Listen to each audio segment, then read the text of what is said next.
വയനാട് 2 വിദ്യാർത്ഥികൾക്ക് ഷിഗല്ല രോഗം സ്ഥിരീകരിച്ചു. കൊളയാടി മാർ ബസേലിയോസ് സ്കൂളിലെ വിദ്യാർത്ഥികൾക്കാണ് രോഗം സ്ഥിരീകരിച്ചത്. ശാരീരിക അസ്വസ്ഥതകളെ തുടർന്ന് 300ഓളം കുട്ടികൾ ആശുപത്രിയിൽ ചികിത്സ തേടിയിരുന്നു. ഇതിൽ 5 കുട്ടികളുടെ സാമ്പിളുകളാണ് പരിശോധനയ്ക്ക് അയച്ചത്. അതേസമയം നാളെ വയനാട് സന്ദർശിക്കുമെന്ന് ആരോഗ്യമന്ത്രി കെ മുരളീധരൻ പറഞ്ഞു. 25 കുട്ടികളാണ് ആശുപത്രിയിലുള്ളത്. ആശങ്കപ്പെടേണ്ട സാഹചര്യമില്ലെന്നും മന്ത്രി പറഞ്ഞു. സ്ഥിതിഗതികൾ കൺട്രോൾഡ് ആണ്, ആശങ്കയില്ല.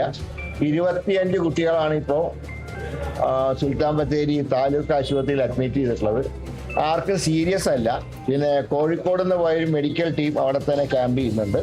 ഡിസ്ചാർജ് ചെയ്തു പോയ കുട്ടികളുടെ വീടുകളിൽ ആരോഗ്യ വകുപ്പ് അന്വേഷണം നടത്തുന്നുണ്ട്. അവർക്ക് വല്ല ഡിസ്ചാർജ് ചെയ്തതിന് ശേഷം വല്ല അസുഖം ഉണ്ടോ എന്നുള്ള കാര്യം നോക്കുന്നുണ്ട്. എങ്കിലും വളരെ കെയർഫുൾ ആവേണ്ടതാണ് ഈ രോഗം.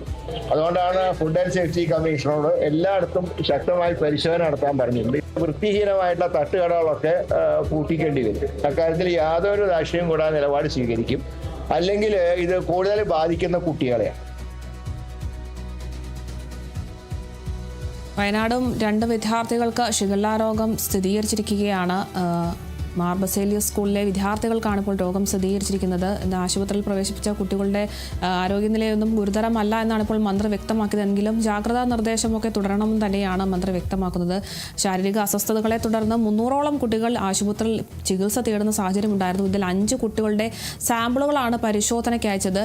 നാളെ വയനാട് സന്ദർശിക്കുമെന്നൊക്കെയാണ് ആരോഗ്യമന്ത്രി കെ മുരളീധരൻ പറഞ്ഞിട്ടുള്ളത്. എന്തായാലും ജാഗ്രത തുടരണമെന്നും അദ്ദേഹം പ്രതികരിക്കുന്നുണ്ട്. നിലവിൽ 25 കുട്ടികളാണ് ആശുപത്രിയിൽ ഉള്ളത്. ആശങ്കപ്പെടേണ്ട സാഹചര്യമില്ല എന്നും മന്ത്രി വ്യക്തമാക്കിയിട്ടുണ്ട്. തുടർ ദിവസങ്ങളിൽ മഴ കനക്കുന്ന സാഹചര്യമായതുകൊണ്ട് തന്നെ മലിനജലങ്ങളിൽ നിന്നുള്ള വെള്ളം ഉപയോഗിക്കരുത് എന്നൊരു നിർദ്ദേശം കൂടി അധികൃതരുടെ ഭാഗത്തു നിന്നും ലഭിക്കുന്നുണ്ട്. എന്തായാലും വയനാട് കൂടി 2 പേർക്ക് ഷിഗല്ല സ്ഥിരീകരിച്ചിരിക്കുന്നു.